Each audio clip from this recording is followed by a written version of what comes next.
My name's Kate Parle, and I'm one of the people that organised today. Today is looking at ways of knowing in neighbourhoods.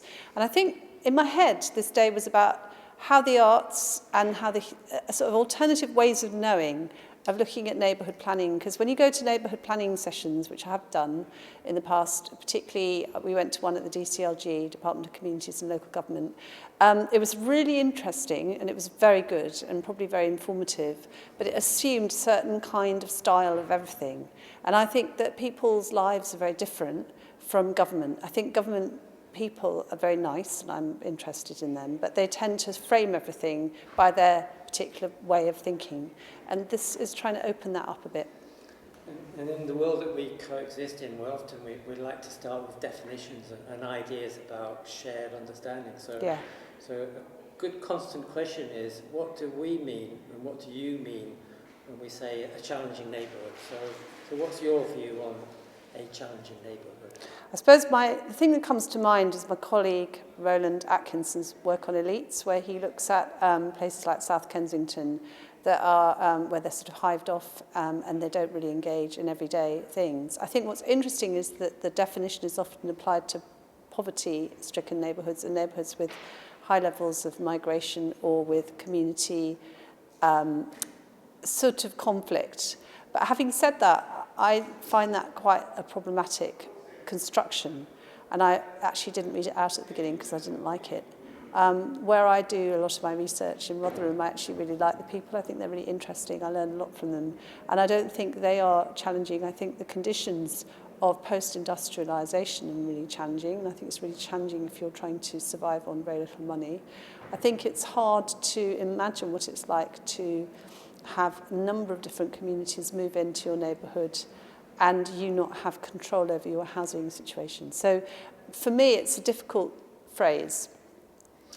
One of the easy ways to kind of paraphrase both the inside-outside view is it's both a question of people who look at areas with problems or areas that people experience problems. So you can look at it both from the inside and the outside. So from the outside, what sort of assumptions do people make about particularly poorer neighbourhoods?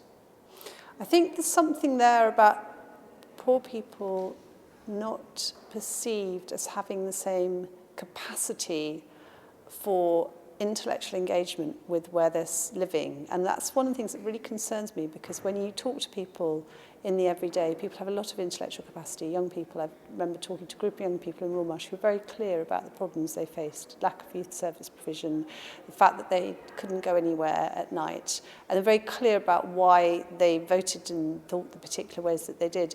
But the assumptions were that they didn't do that, even within the communities. And I think it must be very strange to have that dissonance all the time when people really don't listen to what you're saying because you're perceived as not having anything to say. And how to break through that is a real issue. So what needs to change? Oh, well, the youth service needs more money, I suppose. I think What youth service? The youth service that we work with in Rotherham needs more money. I just think there's something about, you talked about yourself as an intermediary. I think there's something about people who are really skilled at listening and constructing spaces for stuff to happen, who are undervalued in this society. Community development workers, I also think, are useful, although they come with some kind of label. But we, in Rotherham, somebody came in and once talked about a sort of informal people on, like in the school playground who do stuff. People who do stuff, who create things to happen, are undervalued, those creative people. And I think we need more of those people. But they are people, they're not necessarily doing it in professional ways, they're also doing it just because that's their life. Resources. What about resources? I think that I go back to the youth service. Not having the youth service, I think, has had the most devastating effect on this country. I really do think that. I think beyond all other services, they've been able to offer young people safe spaces to meet and to talk and to be. I also think resources to cover things like childcare for women to come out and do things. Things like this space is really good. It's a very entrepreneurial space with English classes, people running things for themselves, but enabling people to do that. Awards for All was good. We had £5,000 to do little things. I remember that. It was really useful. It's those kind of small change initiatives make a difference in communities.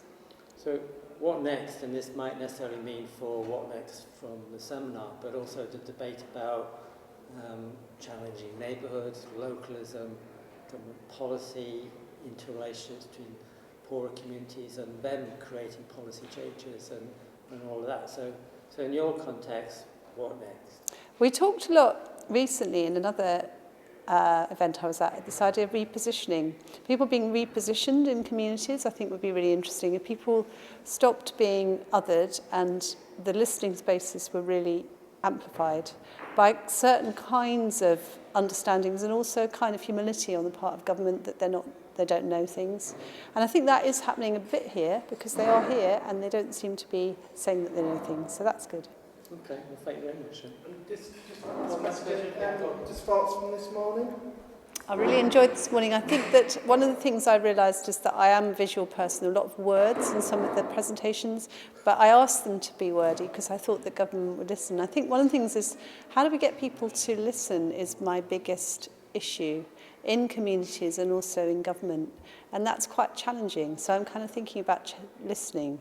One of my observations about why it's hard for people to listen is simply the amount of time that they make available, and invariably there's not enough time.